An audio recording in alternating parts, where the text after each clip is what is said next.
ఒకసారి ఇట్రా దగ్గరికి చూడండి, ఎంత పింక్ కలర్లో ఉందో చూడండి. అస్సలు నిజంగా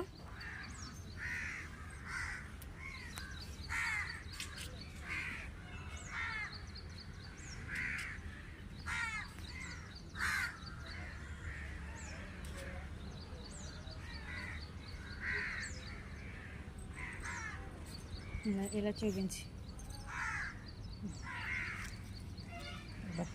బా చూసారా, అసలు ఏమీ మందులు వేయకుండా న్యాచురల్గా పండిందండి. చూసారా,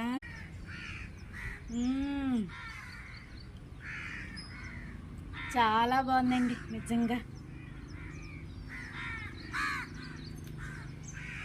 నా కోసమే వండించారు ఈ ఒక్క కాయ కూడాను. చాలా బాగుంది.